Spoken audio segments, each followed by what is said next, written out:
Philip, tell me about today's festivities. You're a busy person today. Yeah, so I'm going to three different recognitions of Truth and Reconciliation Day. One is at Alderville, one in Port Hope, and then in Hiawatha as well. As a federal representative, there is no more important day than Truth and Reconciliation Day, and I repeat the apology of Stephen Harper from 15 years ago. It should never have happened. It's an awful blight and stain on Canada, and I'm committed to working with Indigenous and non-Indigenous people to walk the path of truth and reconciliation, and I am completely committed to a bright and prosperous future for all Indigenous Canadians. Are things getting better? We talked to Dave Mowat, and you were out there last year and things like that. Like, are things getting better? Yeah, I think Chief Simpson, who addressed Alderville today, said it right. He said, you know what, we've come a long way on the journey, but we've still got a long way to go. And so we're going to need Indigenous, non-Indigenous people to lock arms, get to work, and get down to the truth and reconciliation recommendations. There are many that remain unaccomplished. We need to look at those, and we need to walk the path of reconciliation. The time for talk is really over. We need action. Last question. What's it mean to you to be there, to be here, to be and then Hiawatha next? But I mean, what's it mean to you? Yeah, there is no more meaningful day than Truth and Reconciliation Day for me as a federal representative from Northumberland, Peterborough South. I represent the government, the institution that was involved in the repression and terrible, terrible crimes against Indigenous people through residential schools. And so I carry a heavy heart for that responsibility. And once again, I extend my deepest, most sincere apology to the Indigenous people for the terrible, awful, horrible events that they dealt with through residential schools and other mistreatment. Yeah, no, you're fine. Marcia, tell us what's going on today in Memorial Park. Well, today we're having a ceremony and commemoration for the National Day of Truth and Reconciliation, and we're also focusing on Orange Shirt Day because somehow that gets wrapped up and as part of everything else. And the Orange Shirt Day is specific to the residential schools, and this year we're honoring the legacy of Stephen Pashagamshkam. This was the last place that he spoke last September 30th, and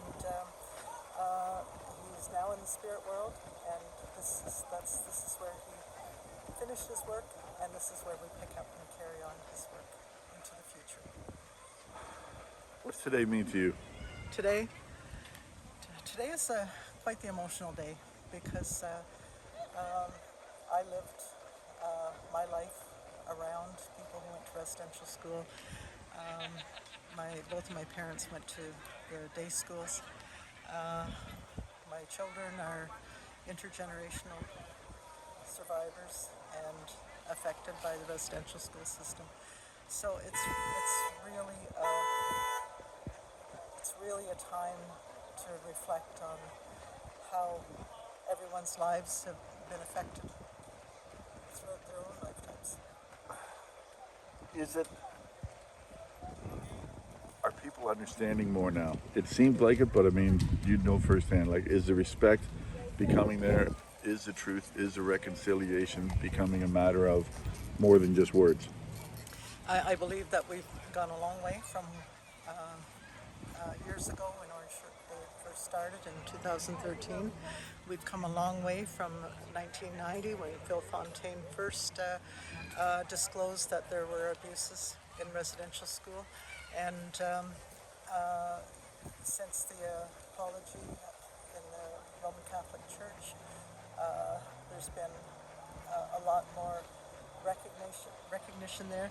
But what is not known, and what we want to do today is we have invited the ministers of the United Church in Port Hope and the St. Peter's Anglican Church in Coburn, because they issued their apology to the students back in the 90s, and they've been working on that form of reconciliation with those students back then. And so I believe that there's bits and pieces of progress. I just heard today that people didn't even realize that they thought it was just the Roman Catholic Church that ran the schools. So it's a learning progress, learning and work in progress, and I'm going to be at this until I can't talk about it anymore. But it's the education that needs to happen to allow people to learn and to unlearn the things that they were raised with. And I think it's really, really important that they know that they can come to us at the Debajmoan Cultural Centre. We can sit in the teepee. It's a safe place. They can ask whatever questions they want. We can dispel the myths that they were raised with, and we can talk truthfully. And that if it's one person that is learning something new, it's still progress. Hey, tell me basically, I said to Marcia that it might be a strange question, but I mean, what is the purpose, or can you define what a teepee is, or is there one definition? Okay, I'll introduce myself first. Bonjour, wapshko maingan dishnikas. Umedashko dayangan donjuba makwan the way ma. Don smoke is in causal numishomus. June smoke is in causal sana mokumisaban. My name's Keith. I'm from Alderville. I'm related to the bear. Traditionally, we didn't live in the kind of houses that we have now, so when we come to ceremony, we do things kind of in remembrance of the way that things used to be, and so a lot of the protocols and things that you see us doing, they tie us back to the way that we used to do things, the way our ancestors used to do things. When we smudge, that's the same smell, the same smudge that our ancestors would have breathed in. These are the same places that we would have visited. This place, Port Hope, Onaganing is Nikade Nishnabemong. Port Hope was called Onaganing. Man, it was a long time ago. And so when we come back to these places and do these things, we're always thinking about the way things were in generations past, and the way that we're going to leave things for the generations that are coming. And so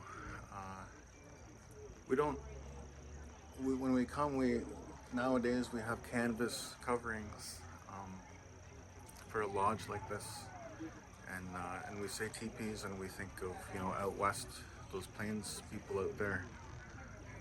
But on Highway 45 in Alderville, there used to be a lodge similar to this that Levi Smoke had, and it was covered in birch bark, but it still looked conical the way that this does.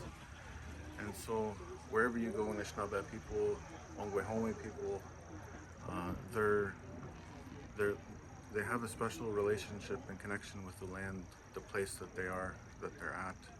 And so that relationship helps them, informs them of how to survive and get by. Those animals teach us different things and how to survive. Those trees teach us different things. And so birch bark is really important. It's one of the things that we use when we